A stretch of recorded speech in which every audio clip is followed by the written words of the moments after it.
அனைவருக்கும் வணக்கம். நான் பிரபாகரன், ஜோதிடர். இப்போ நான் என்ன சொல்ல போறேன்னா, ஓரையுடைய ரகசியத்தை தான் சொல்ல போறேன். கருத்தில் கொள்ளுங்க. இப்போ ஓரை என்பது அனைவருக்குமே தெரியும். 1 மணி நேரத்துக்கு ஒரு ஓரைன்னு. அதே போல எந்த கிழமை முதல்ல வருதோ அந்த கிழமைநாதனே ஓரைநாதனா முதல்ல வருவார்.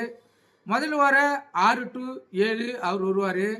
அதே போல் இரண்டாவது அவர் வர்றது 1 to மதியம் 1 to 2 வருவார். மூணாவது வரத்து இரவு 8 to 9 வருவார். அது அடிப்படையிலேயே ஒரு நாளிலும் எந்த கிரகம் வருதோ, இப்போ திங்கள் செவ்வாய் புதன்னா, இப்போ ஞாயிற்றுக்கிழமைனா சூரியன், இது அடிப்படையிலேயே அவர் வருவார். திங்கட்கிழமைனா சந்திரன் முதல் வாரியாக வந்து இந்த டைம்லேயே வருவாங்க. கருத்தில் கொள்ளுங்க. இது அனைவருக்கும் தெரிஞ்சது. இந்த ஓரையில் வெற்றிகரமான ரகசியம் ஒன்று இருக்குது, அதை நான் சொல்கிறேன். கருத்தில் கொள்ளுங்க. இந்த ஓரையில் உப ஓரைன்னு ஓரை டைம் இருக்குது. அந்த டைமை பயன்படுத்தினா வாழ்க்கையில் எல்லா விஷயத்தையும் நீங்கள் ஜெயிக்கலாம். கருத்தில் கொள்ளுங்க. இப்போ நான் சொல்கிறேன். ஒவ்வொரு ஓரையிலையும் அந்தந்த ஓரை அதிபதி உப ஓரையே முதலில் தொடங்கும். அதாவது குரு ஓரையில் குரு உப ஓரையாக தொடங்கும். அவ்வாறு கிரக ஓரைகளில் வரிசைப்படி தொடங்கி நடைபெறும்.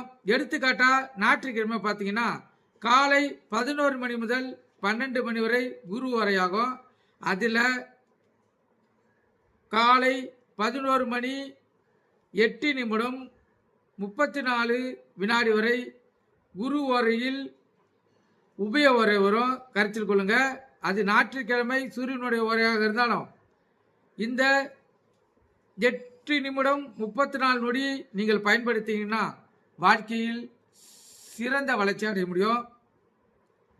குழந்தை இல்லாதவங்களும் இது போல் இந்த டைமை கரெக்டாக பயன்படுத்தினாங்கன்னா குழந்தை பாக்கி ஏற்படுத்துகிறோம்.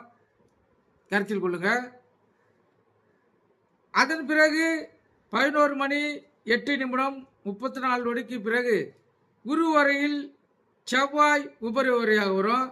இவ்வாறு நாம் கணக்கிடம் செய்து அந்த நேரங்களில் ஒரு செயலை தொடங்கினால் அச்செயல் கண்டிப்பாக வெற்றியை தரும். கருத்தில் கொள்ளுங்க.